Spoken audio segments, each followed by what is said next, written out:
കേരളത്തിൽ CPM ഇടപെട്ട് നടത്തിക്കൊടുത്ത ഒരു ഉത്തരേന്ത്യൻ പെൺകുട്ടിയുടെ കല്യാണം കേസായി. The real Kerala story. നല്ല ഹൈപ്പാ. കേരളത്തിന്റെ പേരങ്ങ് വാനോളം ഉയർന്നു. ഇതിനെക്കാട്ടിൽ വലിയ ഹൈപ്പിനും കേരളത്തിനും കേരളീയർക്കും കിട്ടാനില്ല. ചില മണ്ടന്മാരായിട്ടുള്ള നേതാക്കന്മാരും രാഷ്ട്രീയക്കാരും കാരണം കേരളത്തിന്റെ പേരിപ്പം മൊത്തമായിട്ടുണ്ട്. ലോകപ്രശസ്തി ആർജിച്ചു. എന്തിന്റെ കേടായിരുന്നു ഇവന്മാർക്കൊക്കെ? സത്യം പറയാലോ, അന്നേ ഞാൻ വീഡിയോയിൽ പറഞ്ഞതാണ് ഈ കാണിച്ചത് മണ്ടത്തരമാണ് എന്ന്. ഒരു പെൺകുട്ടി ഒരു പുരുഷനെയും കൊണ്ട് വരുന്നു. അതിപ്പോൾ എത്ര വലിയ വൈറൽ താരമാണെങ്കിലും, സിനിമാ നടിയാണെന്നുണ്ടെങ്കിലും, എത്ര വലിയ ഇൻഫ്ലുവൻസർ ആണെന്നുണ്ടെങ്കിലും, മറ്റൊരു സംസ്ഥാനത്തുള്ള അവിടെ ജീവിച്ചിരുന്ന അവിടെ ജനിച്ച പെൺകുട്ടിയാണ്. അപ്പം നമ്മൾ എന്താണ് കുറേ കാര്യങ്ങൾ ജാഗ്രതയോട് കൂടിയിട്ട് എല്ലാ കാര്യങ്ങളും ബാക്ക്ഗ്രൗണ്ട് എല്ലാം ചെക്ക് ചെയ്ത് ഇതിന് പിന്നിൽ എന്തെങ്കിലും ദുരൂഹതയുണ്ടോ ഉദ്ദേശമുണ്ടോ എന്നുപോലും മനസ്സിലാക്കാതെ ആ സമയത്ത് ക്രെഡിറ്റിന് വേണ്ടിയിട്ട് നമ്മുടെ നാട്ടിലെ CPM നേതാക്കന്മാർ ഇറങ്ങി അങ്ങ് കല്യാണം അങ്ങ് നടത്തി കൊടുത്തു. ക്രെഡിറ്റ് മതിയല്ലോ, കാരണം ഇലക്ഷൻ വരുന്ന സമയമാണ്. ഞങ്ങൾ മതേതരത്വത്തിന് വിരുദ്ധമല്ല, ഞങ്ങളാണ് മതേതരത്തെ ഇവിടെ ഉത്തേജിപ്പിക്കുന്നത് എന്നൊക്കെ കാണിക്കാൻ വേണ്ടിയിട്ടും ക്രെഡിറ്റിന് വേണ്ടിയിട്ടും അനാവശ്യ പരിപാടിയല്ലയോ കാണിച്ചേ. കേരള സ്റ്റോറി എന്ന് പറയുന്ന മൂവി ഇറക്കി കേരളത്തെ നാണം കെടുത്താൻ നോക്കുവാണ്, വേട്ടയാടാൻ നോക്കുവാണ് എന്ന് നമ്മൾ രായ്ക്ക് രാമാനം പറഞ്ഞിരുന്നു. എന്നാൽ കേരള സ്റ്റോറി എന്ന് പറയുന്ന ആ ഒരു പ്രൊപ്പഗണ്ട മൂവിയിൽ പറഞ്ഞേക്കുന്ന കാര്യം സത്യമാണ് എന്ന് ആ മൂവി ഇറക്കിയവർക്ക് തെളിയിക്കാൻ വേണ്ടിയിട്ട് നമ്മളായിട്ട് തന്നെ വഴിവെച്ചു കൊടുത്തു, നമ്മളായിട്ട് തന്നെ അവസരമുണ്ടാക്കി. ഏതായാലും നമുക്ക് വാർത്തയൊന്ന് കേട്ടിട്ട് വരാം. UPയിലെ കുംഭമേള സ്ഥലത്ത് നിന്ന് സോഷ്യൽ മീഡിയ താരമായി മാറിയ പെൺകുട്ടി കേരളത്തിലെ പോലീസ് സ്റ്റേഷനിൽ അഭയം തേടുകയും വിവാഹം കഴിക്കാൻ വീട്ടുകാർ അനുവദിക്കുന്നില്ല എന്ന് പറയുകയും ചെയ്ത സംഭവമാണ് ഇപ്പോൾ ആന്റി ക്ലൈമാക്സിലേക്ക് എത്തി നിൽക്കുന്ന സംഭവമായി മാറുന്നത്. അരിമാനൂർ ക്ഷേത്രത്തിൽ വെച്ച് മന്ത്രി V ശിവൻകുട്ടിയും A റഹീമും ഒക്കെ പങ്കെടുത്ത് അവരുടെ മുൻകൈയിൽ നടന്ന വിവാഹ ചടങ്ങായിരുന്നു. എന്നാൽ ഇപ്പോൾ ഈ പെൺകുട്ടിക്ക് പ്രായപൂർത്തിയായിട്ടില്ല എന്ന് തെളിയുകയാണ്. വിവാഹ സമയത്ത് 16 വയസ്സ് മാത്രമായിരുന്നു പ്രായമെന്ന് തെളിയുകയാണ്. കുടുംബം നൽകിയ പരാതിയിൽ ദേശീയ പട്ടികവർഗ കമ്മീഷന്റെ അന്വേഷണത്തിന്റെ അടിസ്ഥാനത്തിൽ മധ്യപ്രദേശ് പോലീസ് കേസെടുത്തിരിക്കുകയാണ്. ഭർത്താവ് ഫർമാൻ ഖാനെതിരെ കേസാണ് രജിസ്റ്റർ ചെയ്തിരിക്കുന്നത്. 2009 ഡിസംബർ 30 ജനിച്ച പെൺകുട്ടിക്ക് വിവാഹ സമയത്ത് പ്രായം 16 വയസ്സ്. മുസ്ലിം യുവാവിനെ വിവാഹം കഴിക്കുന്നതിലുള്ള എതിർപ്പിനെ നേരിടാൻ പെൺകുട്ടിക്കൊപ്പം നിന്നുവെന്നും ബുദ്ധിയും വിവരമൊന്നും ഇല്ലെങ്കിൽ ഇങ്ങനെയൊക്കെ ഇരിക്കും. ക്രെഡിറ്റ് മാത്രം മതിയല്ലോ, ലക്ഷ്യം ക്രെഡിറ്റ് മാത്രമാണ്. ഇങ്ങനെ ഒരാൾ കേരളത്തിൽ തന്നെ വന്ന് കല്യാണം നടത്തുമ്പോൾ അതിന് പിന്നിൽ എന്തെങ്കിലും ഒരു ദുരൂഹതയുണ്ട്, എന്തെങ്കിലും ഒരു കാര്യമുണ്ട് എന്ന് പോലും ആലോചിക്കാൻ കഴിയാത്ത കുറേ മണ്ടന്മാർ, കുറേ പൊട്ടന്മാർ. ഈ രാഷ്ട്രീയക്കാരെയും കൊണ്ടൊക്കെ ഇത് പ്രതീക്ഷിച്ചാൽ മതി, രാഷ്ട്രീയക്കാരുടെ ഭാഗത്തു നിന്നൊക്കെ ഇത് പ്രതീക്ഷിച്ചാൽ മതി. ഇപ്പം അടിപൊളിയായിട്ടുണ്ട്. ആ സമയത്ത് കല്യാണം നടത്തിയതിന് ശേഷം ഒരാളുടെ ഒരു പ്രതികരണമുണ്ട്. ആ പ്രതികരണം കൂടി ഞാനൊന്ന് കേൾപ്പിച്ചു തരാം. സ്വതന്ത്ര വ്യക്തികൾ എന്ന നിലയിൽ അവർ വിവാഹിതരാകുന്നു എന്ന് കണ്ടാൽ മതി. കേരള സ്റ്റോറി സിനിമയിലൊക്കെ മറ്റൊരു കേരളത്തെയാണ് അവർ വരച്ചുകാട്ടാൻ ശ്രമിച്ചത്. അവരുടെ മറുപടിയായി ഇത്തരം കാര്യങ്ങൾ മാറി. ഇതാണ് യഥാർത്ഥ കേരള സ്റ്റോറി. മതനിരപേക്ഷതയുടെ അങ്ങേയറ്റം ജനകീയമായ, മനുഷ്യത്വപരമായ, മനുഷ്യസ്നേഹപരമായ ഒരു അവബോധം രൂപപ്പെടുത്തിയിട്ടുള്ള നാട് എന്ന രീതിയിൽ കേരളം ഇപ്പോഴും ലോകത്തിന് മുമ്പ് തന്നെ വളരെ പ്രധാനപ്പെട്ട ഒരു മാതൃകയാണ്. ഇതാണ് മാതൃക. കേരളം ഇന്ത്യയിലുള്ള മറ്റ് സംസ്ഥാനങ്ങൾക്ക് കാണിച്ചു കൊടുക്കുന്ന മാതൃക. ഞാൻ ആദ്യം തന്നെ പറയാം, ഞാൻ അന്ന് ഇതിനെ എതിർത്തത്, അന്നേരം ഞാൻ പറഞ്ഞിരുന്നു, ആ പുരുഷൻ്റെ മതമല്ല ഇവിടുത്തെ വിഷയം, അവരുടെ രണ്ടുപേരുടെ മതമല്ല വിഷയം. അതിനെ എതിർക്കാനുള്ള ഒരു മെയിൻ കാരണം ആ പെൺകുട്ടി മൈനറാണ്.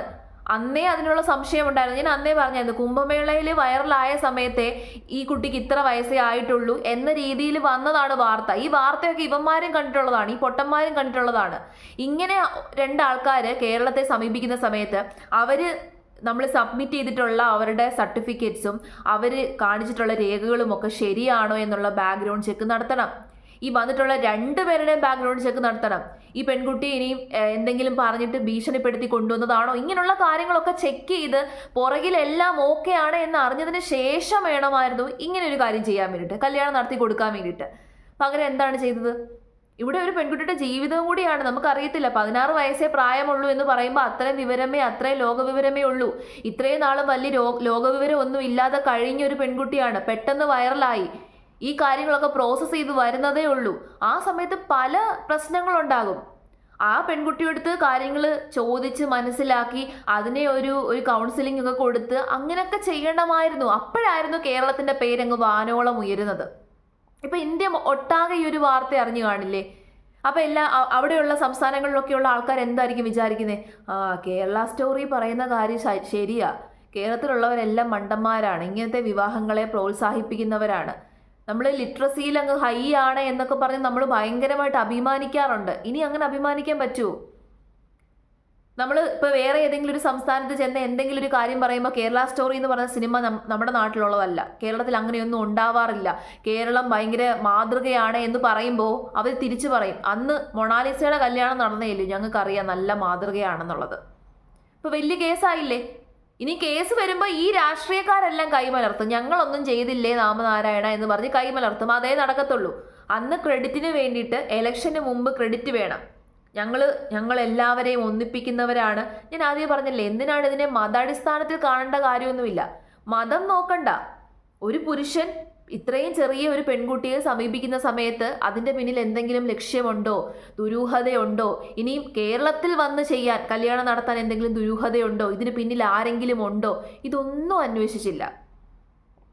വരിക, കല്യാണം നടത്തുക, നടത്തി കൊടുക്കുക, മാധ്യമങ്ങളുടെ മുമ്പിലെല്ലാം വന്ന് റിയൽ കേരള സ്റ്റോറി എന്ന് പറഞ്ഞ് ആക്രോശിക്കുക, കഴിഞ്ഞു. ഇതാണ് റിയൽ കേരള സ്റ്റോറി. ഇതിനെക്കാട്ടിൽ വലിയ അഭിമാനം തരുന്ന ഒരു കാര്യവും ഇനി കേരളത്തിൽ നടക്കാനില്ല.